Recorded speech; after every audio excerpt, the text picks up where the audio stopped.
Taylor, this is for you, because I understand you have not read the book yet.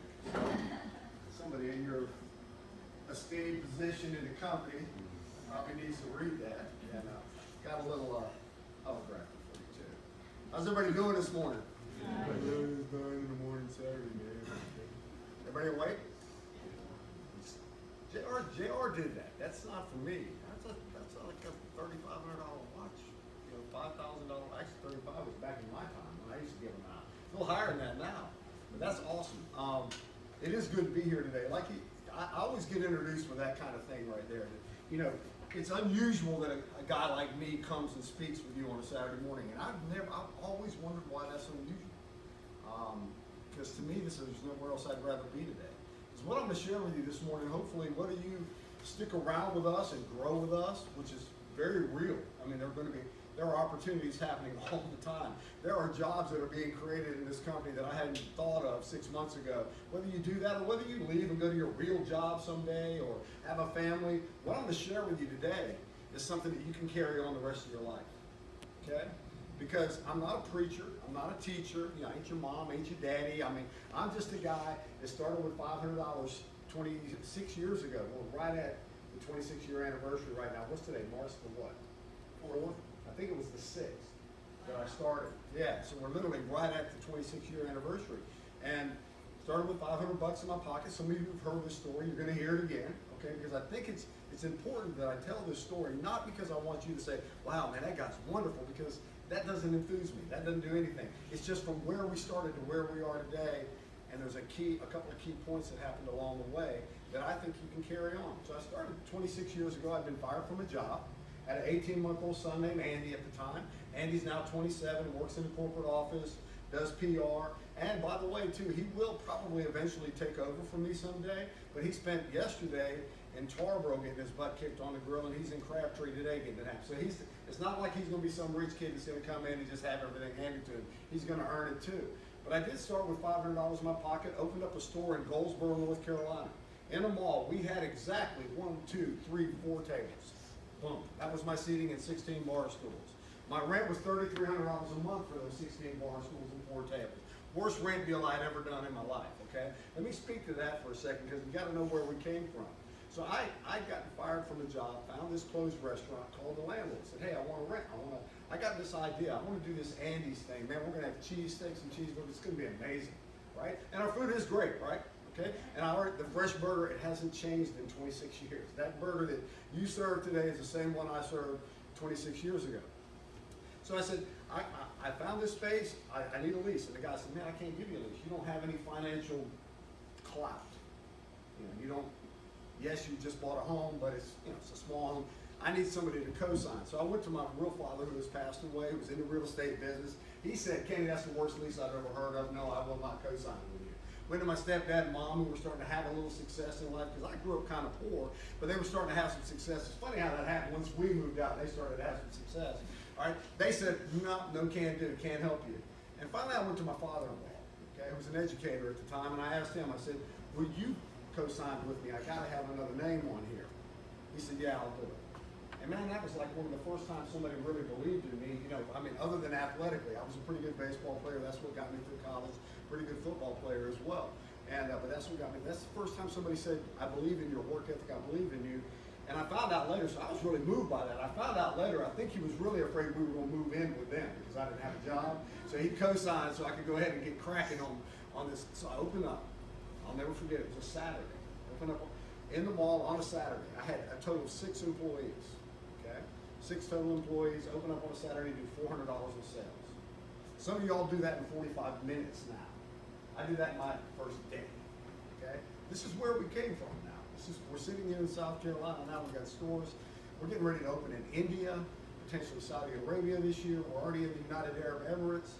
I mean, we're going all over the country. This is $400 the first day. Now remember, that rent was $3,300. There was no chance I was going to make any money on $400 days. It just wasn't going to happen.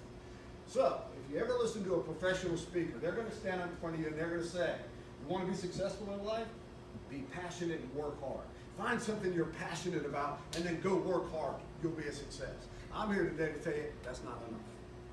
Because that first year I was in business, I actually opened up 3 more closed stores. So I had 4 Andys at the end of year 1. If you walked up to me and went, hey man, how's it going? Get ready, because I'm going to give you 30 minutes of exactly how everything's going in my life. I was passionate. Talked about it all the time, ate, slept, drank it. I mean, work ethic. I worked from 10 in the morning till 10 at night, 7 days a week.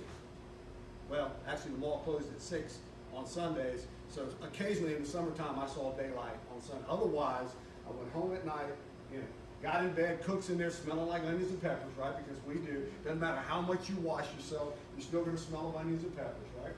So that's what I did. Couldn't work anymore, couldn't be any more passionate. Every day I walked in, I had the same energy that I have today, okay? Every day. And we were getting better. But at the end of year 1, I was $35,000 behind on my food bills. 35 grand with no prospects to pay. 0. So I'm riding home one night. I'm driving home. I had a 35-minute drive to and from, okay? And I'm beating myself up. I'm beating myself up. I mean, I'm literally going, God, man, you've got 4 of these stores. Who grows when you're struggling? I did, okay? But I said, I knew that if we got more name recognition, we could grow. So I'm having this conversation. I'm going, my feet hurt. I'm standing on the cook line on this hard floor, literally from 10 in the morning till 10 at night. Look, when I say I opened the store loan and I closed with 1 other, I got somebody to do the dishes and I did the rest, okay? I mean, that was my work ethic. Missed a family reunion. See Andy in the morning for about an hour, but he's long in bed when I came home at night, right? My wife's starting to wonder if I've lost my mind. She's always been my greatest cheerleader, but when you're raising a kid all by yourself and when you're going to family functions and people are literally coming up to you going, so he's still doing that restaurant thing, huh? And you're driving a 1979 Chevy Citation vehicle because that's all you can afford. And Andy and my wife would come to the restaurant and eat with us 3 times a week because I had food there. This is how we started. So I'm riding home that night. I'm thinking about all this stuff. And frankly, I'm getting pissed. It's a time for me to go get a job. I've got a college degree. I've got to go get. And a voice in my head, as clear as I'm standing in front of you right now, said, "It's not about you. It's not about you, buddy." So I start to argue with him. What do you mean it's not about me? I'm the guy whose feet ache. I'm the guy who's tired. I'm the guy who's $35,000 behind on his food. What do you mean? It's all about. No, stop with the me, me, me. What have you done for somebody else lately? See, that's why I'm here this morning. Because I want to share this message. So I went home that night and I literally stared at the ceiling, still smelling of onions and peppers. Okay. Stared at the ceiling and thought about it all night. Got up the next day and changed the direction of the company. I said, you know what? I'm going to try to meet the needs of others before mine ever get met. I'm going to make sure that J.R. Cottle, who I meet later on, is 15 years old when I meet him. I'm going to make sure there's real opportunity for him someday. I'm going to make sure that happens.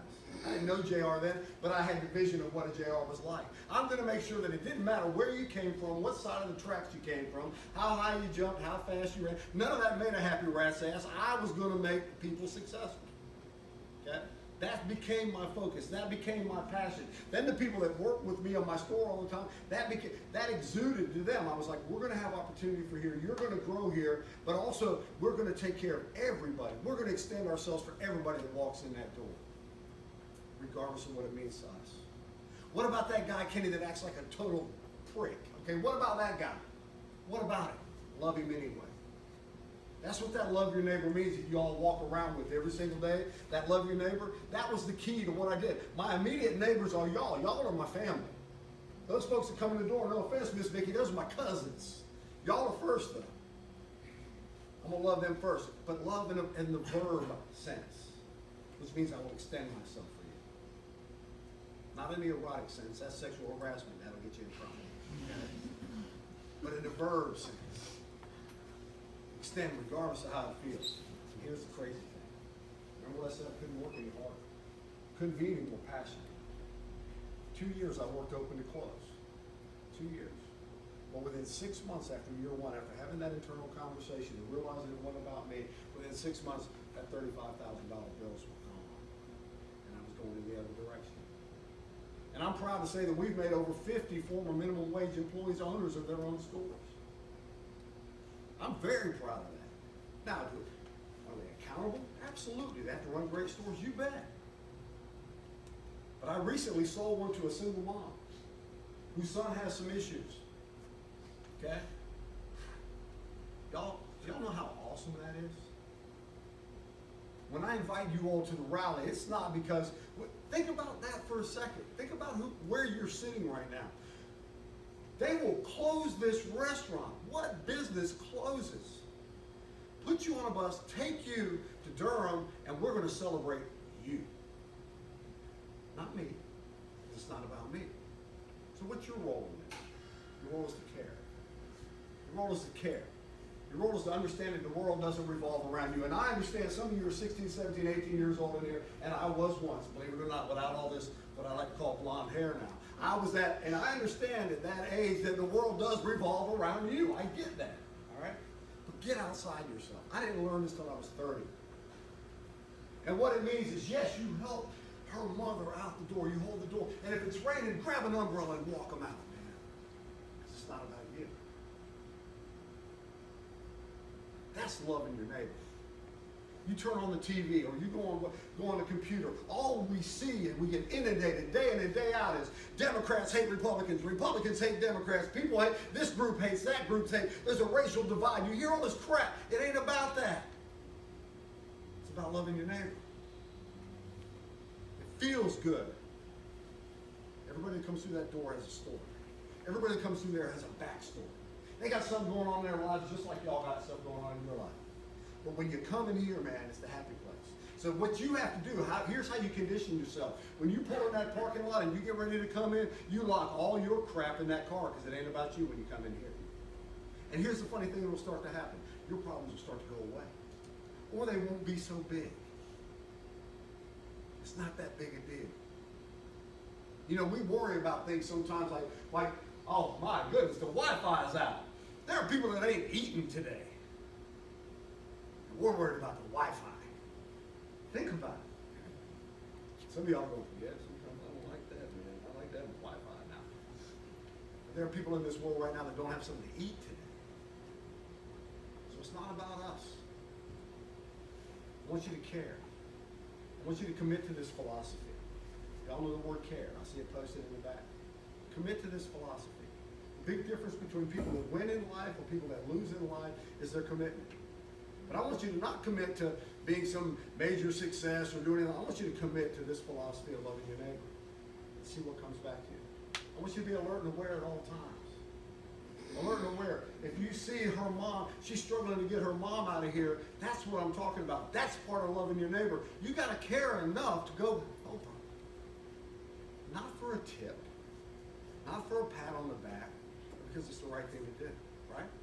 I want you to respect each other and everybody that comes in that door. The customer is always, no, they're not always right. Sometimes they're dead wrong.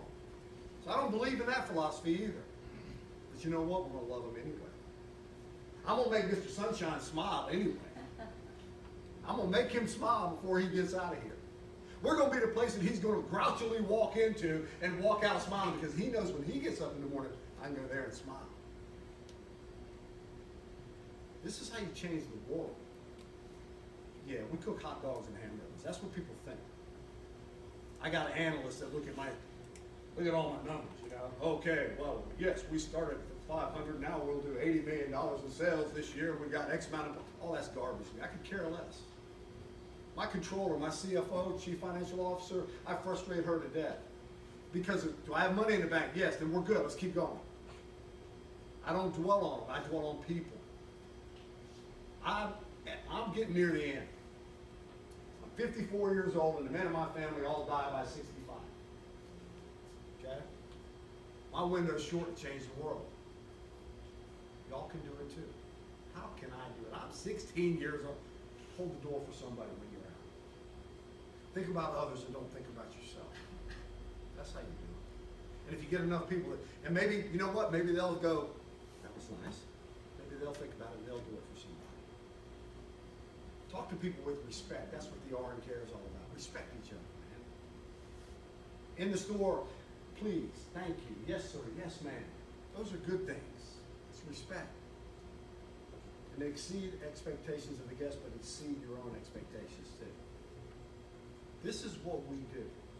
This is why you got up on Saturday morning. You were supposed to be here today.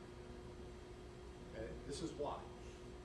Though some of you right now, you're probably sitting there thinking, yeah, whatever. Some of you are going, I can change. I can get better. As a cook, I can work a little harder to make sure that not only her food is right, but that we get it to her. How about, we get it to her in a timely fashion? See, when you work with that attitude, there's a joy in the work. And you know what happens too? You do turn tables, you do make more money. It's so funny how that works, isn't it? When you think about others, you end up better off than you were. I'm doing this same talk in Florida, well, slightly different, but in Florida and Georgia too. I'm traveling around. There's nowhere I'd rather be than in front of you all today. For those of you in here that it resonated with you a little bit, that you're kind of getting, or those of you in here that say, you know what, this is a pretty cool company. I want a bigger wall. Step up. Because I ain't about hiring MBAs. I ain't about hiring, I'm about hiring folk that are Highway 55ites that believe in this culture, believe in this value set. Okay? Yeah, we prove it in a big way when we do the rally. But it doesn't. This is more intimate, this is even better. I always end my talks with I love you guys. Which means I will extend myself with you, but it also comes from here. So when you work in this company, I don't want just your hands. If I got just your hands writing a ticket, or if I had just your hands flipping a burger, I don't want your hands. I want your heart, I want your mind too. When you go in your real job someday, or you start your own business, when you work that way, you'll be successful. Okay? Y'all have any questions for me? And I did go from a 1979 Chevy Citation to a Bentley convertible now. Okay, so taking care of folks ain't a bad thing. And that's because I'm that poor kid who used to ride down the road in my folks' rattle trap car and stare at cool cars. I obviously don't spend my money on clothes, so it is a car, just so you know. Thank you so much. Act like it's a big deal that I'm here. I think it's a big deal that you all got up this morning and came here to listen. That's a big deal to me. There's other things you could have done, there's excuses you could have made. But you're here. All right? Help us carry on this mission.